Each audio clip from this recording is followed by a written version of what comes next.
तो good morning friend, कैसे हैं आप सब। आई होप आप अच्छे होंगे और अपना ध्यान रख रहे होंगे फ्रेंड्स।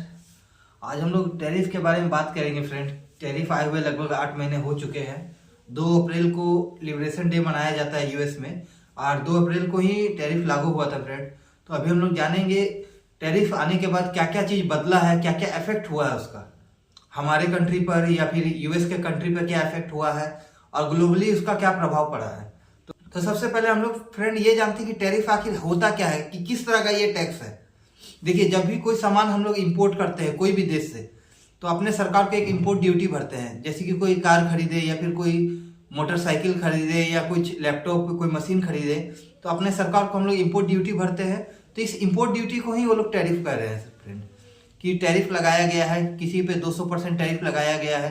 देखिए, टैरिफ का असली मतलब ये है कि अगर आप उस देश से सामान खरीदते हैं और अपने देश में लेकर आते हैं, तो सामान का जो दाम है उसके एक्स्ट्रा में आपको जो है कहीं 25% टैरिफ है, तो सामान का जो प्राइस है उसके एक्स्ट्रा और 25% आपको देना पड़ेगा, जो गवर्नमेंट के पास जाएगा।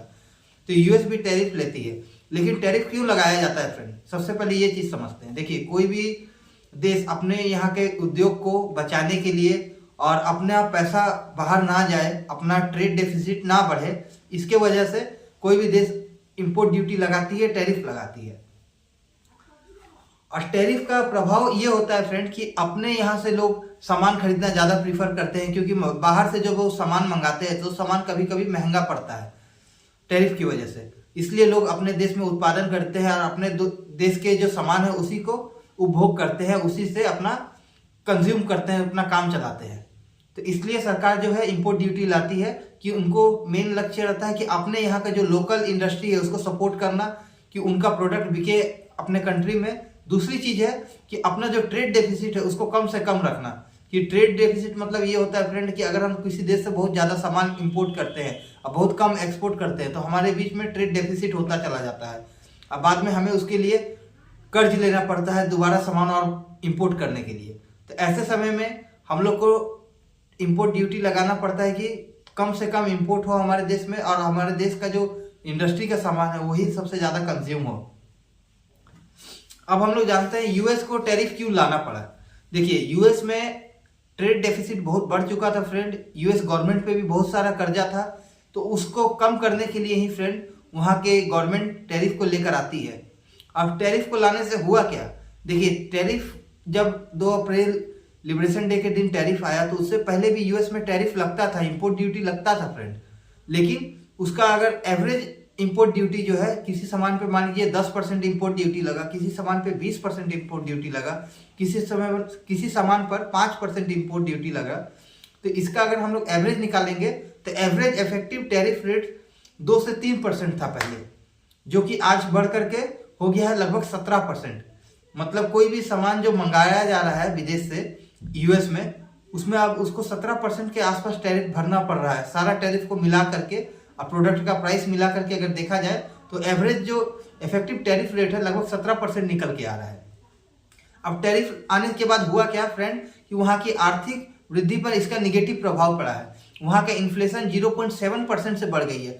आज के डेट पे यूएस का इन्फ्लेशन जो है 3% के आसपास है, जो कि 2.3% हो सकता था अगर टैरिफ नहीं आता। तो टैरिफ आने की वजह से 0.7% इन्फ्लेशन बढ़ा है यूएस में।